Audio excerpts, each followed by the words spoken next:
when I first talked to Pastor, it was about something altogether different than what I'm going to tell you tonight, because it's a far bigger blessing in my life, what God has done in the last couple years.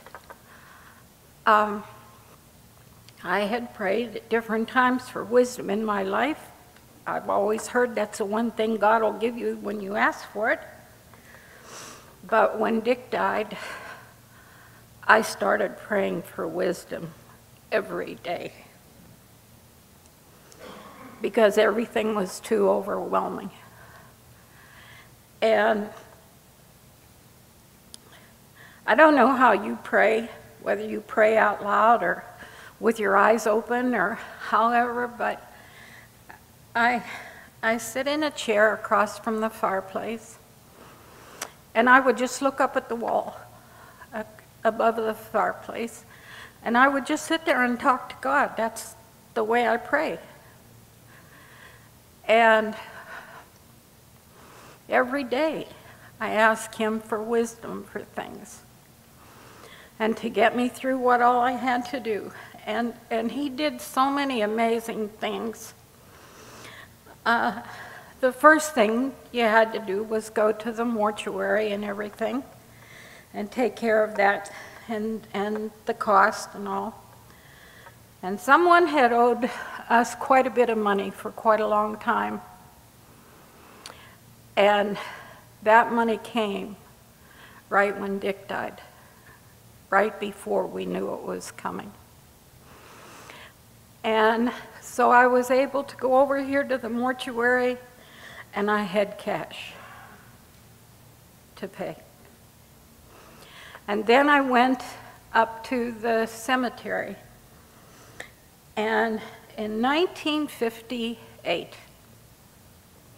I mean, I was in my mid-20s, and we had a salesman come to the door selling cemetery lots.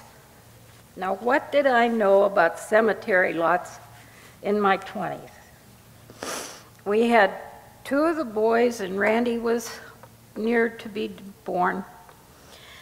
And he said we needed really 4, because maybe we'd have another child down the road and everything. So we bought cemetery lots for $125 a piece, or yeah, $125 a piece. It cost us $500 for 4 lots. We paid $10 a month. And sometimes that was hard to do. That was all taken care of. They told me when I went up there that day, she said, "Do you know how much these lots are worth?" And I said, "No." And she said, "About $6,000 a piece." And then Rusty had started sometime back telling me that I ought to take out a plan to pay for the opening and closing of the grave and all this kind of stuff ahead of time. This has been 12 years ago. Well, actually longer than that now. And I thought about it, and I never did anything about it. And every once in a while, he'd pester me about this. So I finally went up. But I really went up so that I could hear it and then shut him up so he would quit pestering me about this. Well, when they told me all about this, it sounded like a really good idea. And I did everything but the headstone that day.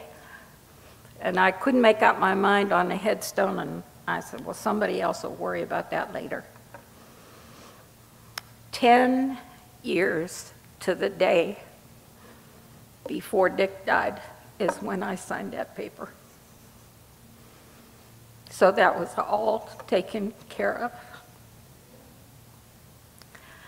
And then I did have to pay for the headstone and all that cost.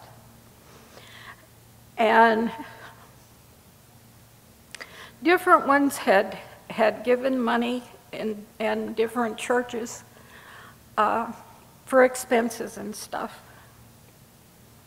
And when I totaled up what I had and what my bill came to for the headstone that day, I had $20 more. And all those things together, they were so overwhelming to me of his faithfulness. Somebody had said to me some time ago, think of all the things you could have if you hadn't have paid your tithe and everything all those years. And I told him that we would have nothing. I said the Lord had blessed us so much. I mean, we had our hard times like everybody else, but he was always there. And he's still there for me. I have 2 sons at home that don't speak to each other, and it's a good thing they don't. But the Lord and I talk a lot about that in the morning, because he knows what everybody else doesn't know, and he's there for me. And that's what God's done for me in my life in the last couple years.